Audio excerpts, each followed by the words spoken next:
Good evening, good morning, and good afternoon for anybody tuning in with us on another video. And in this one, I can't believe I'm actually doing this, but I'm doing my replay of The Amazing Spider-Man 2, I believe from either 2013 or 2014. And I have to say, replaying it, God, I must have had a lot of patience as a kid, because now I'm playing the game and I know I'm trying my best not to have like such high expectations given all the Spider-Man games I've played in the past 2 or 3 years. But man, how did I actually play this game when I was younger?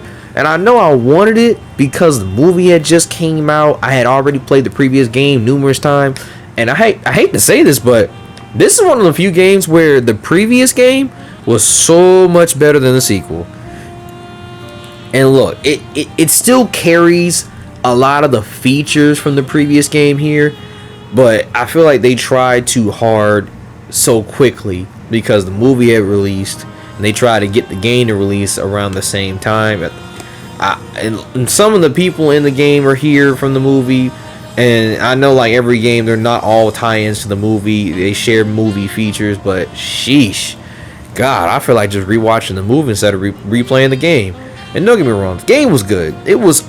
I ain't gonna say good. It's okay. It's more like a meh. But so if you're like a die-hard Spider-Man fan, I salute you, because I did the same thing. I'm a die-hard Spider-Man fan, but man, I never thought I'd be this die-hard of a Spider-Man fan. Now, I'm dropping it down to basics. The gameplay is okay. It still carries the same premise like the previous game, like I said before. However, the swinging mechanics is what gets me. Before anybody shoot me, yes, I know they've been using the same mechanics. They've just been updating it for years. Don't shoot me. I mean, the constant back and forth of left to right swinging. I know that every Spider-Man does that, but they force you in this game to use the left trigger and the right trigger to be swinging, to add some more realism to it. Honestly, that was a little annoying for me. They could have done something else, but it's okay for now. It wasn't really a big deal, because honestly I was using Web Rush. Sorry, I've been using Web Rush the entire game. Honestly, that was the only thing that made the game bearable. The story was kind of short if you don't play any of the crime missions, or any of the races, or none of that stuff. The story is about 5 to 6 hours long. Honestly, I didn't finish it within that time frame. It took me about a day and some change. I go to work, so we got responsibilities, bro. Can't put that much time in the game. So honestly, the story itself, without doing all the side missions or side quests and all that stuff, is like 5 to 6 hours. It could have been better. It had a lot of cheesy dialogue here and there, even with just the regular crime missions. All the guys were saying like 2 to 3 sets of dialogue, and it starts to repeat, even though once or twice when you do the same thing over and over and over and over and over. Then the worst part of this game, and I know most people who play this game agrees with me, is the meter for Hero and Menace. God, I hate that meter, because for one, if you haven't played this game often or you don't remember how the game went, if you keep doing all the crime missions for a particular amount of the game, it will give you 3 bars for hero status, and nobody is going to jump you, none of that stuff. If you don't do no crime missions at all throughout the game is it's forcing you to, because it becomes tougher. The task force in this game, that's run by the Kingpin and Oscorp, they will throw up shields, skyscraper type holographic shields. They have drones coming after you. They got task guys with sniper rifles and junk aiming at you throughout the whole game. If you don't do any crime missions, it is going to be the most difficult game you ever played. More difficult than Sifu. I remember at one point Sifu was the game everybody deemed difficult. This will be worse than Sifu if you do not play any of the crime missions. And I hated every second of it when I was trying to do something. I mean, you can't even take photos or do races at all if you don't do any other crime missions. And I mean the beatdown, the car chases, the police fights, or in this case the what they call the deadlock, I believe, in the game. And then you also have to rescue civilians on top of that. Ugh, Jesus. Oh God. And I officially beat the game yesterday morning before going to work. Today, I was playing some of the side missions, side quests, photos, and more like the rest of the stuff I didn't do in between the story. And yes, it's still cool how they unlocked all the suits and all this other stuff, but it is still so much to do. When you think you're done, you're not done. Oh my god, you're not done. Even if you beat the story, even if you do a majority of the stuff it asks you to, like it hits the limit, like say if you, for example, the races, there are 15 of them. Say if you finish all the races and you do all the story and stuff, the meter will still be going up and down throughout the rest of the game. There, you can't win. You have to play as many crime missions as possible, because the meter never goes up and down. It never stops, honestly, even after you beat the story. If you've never played the game, this is your fair warning. Don't be like me. For one, I spent $90 on the darn game. Yes, I know. A lot of y'all are calling me a dumbass. I can take that. This was my personal L, because I'm like, you know what? I'm gonna give it a shot, because I ain't played it in years and I forgot all about how it goes. Then I play it and I'm like, Jesus, what was I thinking? I spent $90 and waited 3 days from Amazon to get this game. Then it took me about 4 to 3 days to beat the game, and it gave me hell every web of the way. Well, that would the case. You don't mind giving half of my money back too? No. Nice try. Plus, I spent enough money on you in the first place. Stop trying me. Hey, listen. You asked me to help you with this game. Yeah, and I happily take that L for me, because you ain't played the game. You don't feel the struggle. You don't feel the difficulty I had to deal with this game. You don't have to play it.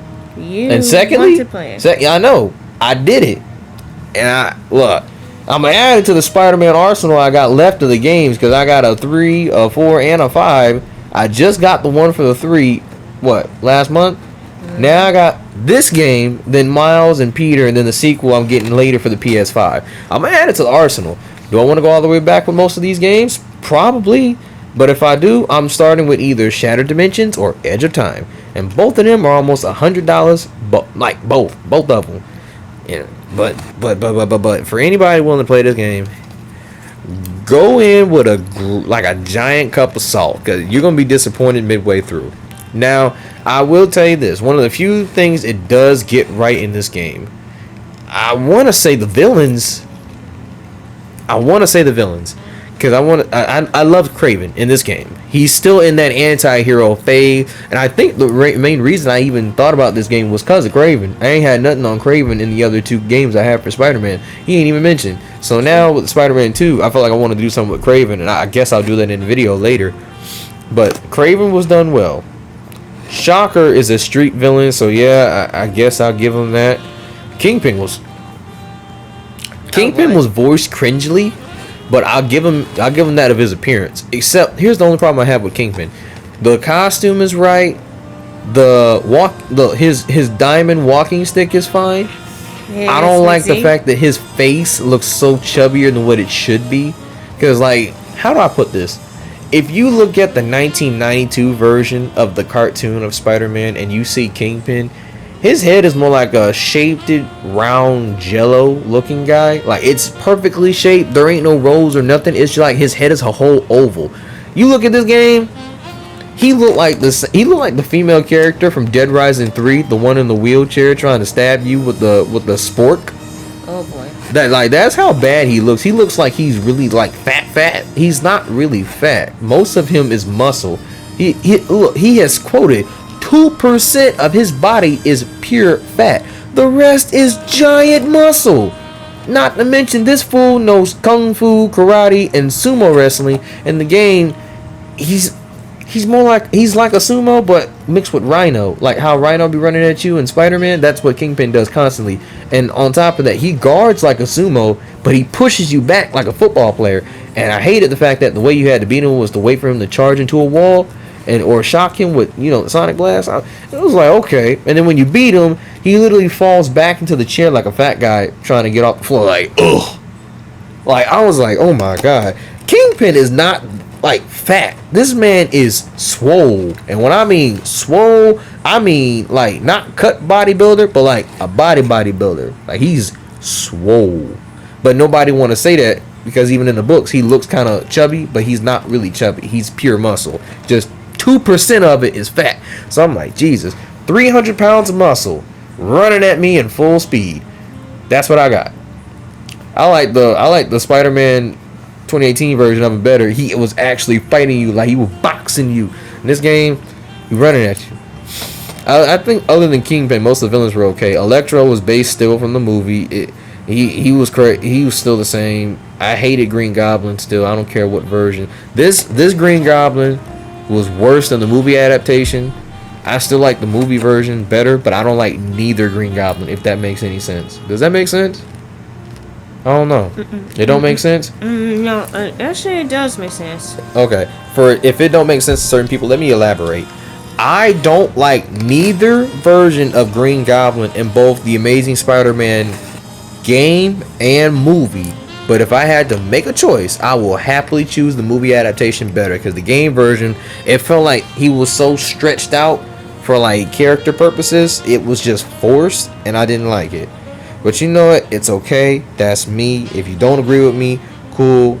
If you do, more power to me, I guess. But I'd say the greatest thing this game does is with the suits. The suits are clean in this game. And I mean the suits that ain't been in most of these games and that have. The only one I know, well, two of them really, that weren't in the previous few games, I believe, was both the Superior Spider-Man outfit and the Hornet.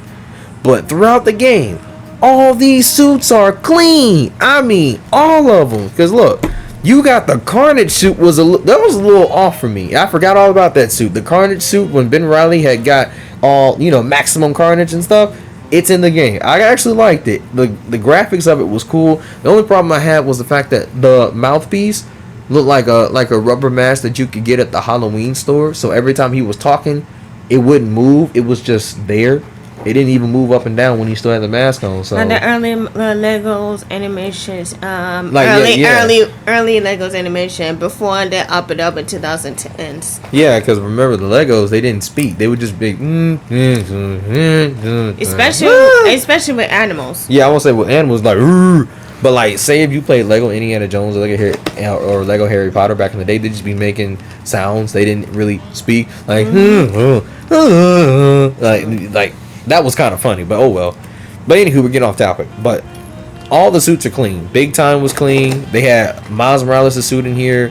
Both the suits from all three of the outfits from the Amazing Spider-Man run. So his Vigilante, his first appearance, and the Ultimate outfit. Superior Spider-Man, Hornet. You had Carnage. You had Ricochet. I call it Ricochet, but if it's pronounced Rotech or Rotech Spider-Man, tell me. That Spider-Man is my favorite suit for him, but if I'm wrong, let me know. Then they do have DLC suits, but I don't think the PS4 version of Spider-Man came with them suits. I think that was exclusively for the PS3. Hurtful, or Xbox 360. Hurtful, but it's okay because they added other suits from the product, like Prodigy or Sting, or like basically all the other identities of Spider-Man from back in the 90s. So, but no, other than the suits and the villains, the story could have been better. Gwen Stacy ain't nowhere near in this entire game, and it kind of sucked because I love Gwen Stacy. I really do. And she played a major role in both of those movies, and I love Emma Stone for playing her some justice. I can imagine Emma Stone playing her right now in the live adaptation, but since the MCU is going with a different route with it right now, I don't know. And I know everybody's telling me right now, what do you mean MCU version? Because a lot of people want the same actress who voices her in Into the Spider-Verse, want her to play Gwen Stacy like live action for her Spider-Gwen if they ever make one. I wouldn't mind that, but the fact that I'm so stuck on Emma Stone being Gwen Stacy, I don't know. But that's my opinion.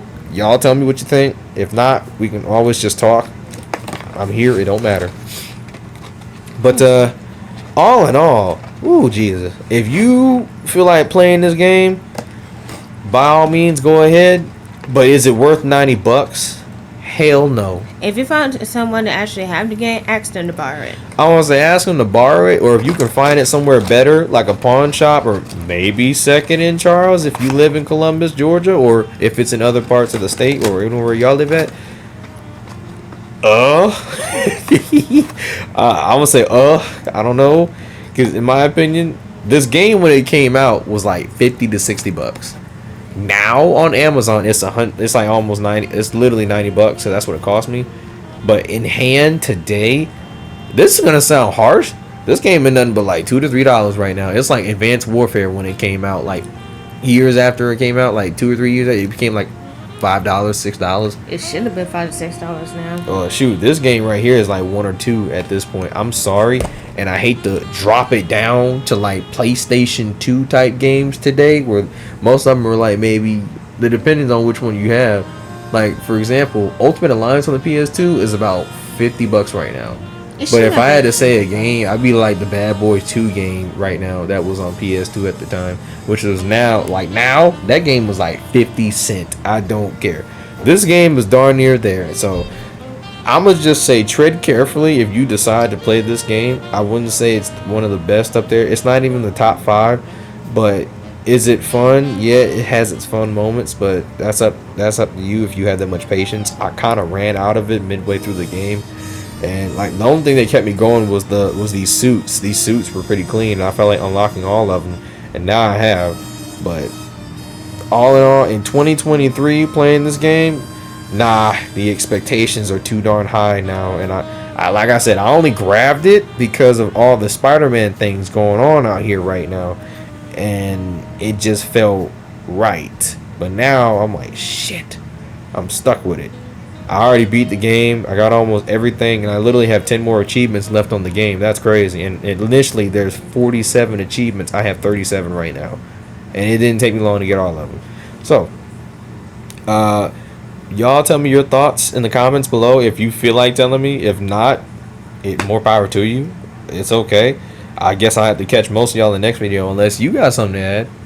No, not really. Nah. All right. Well, we'll catch you in another one. Later, Websters.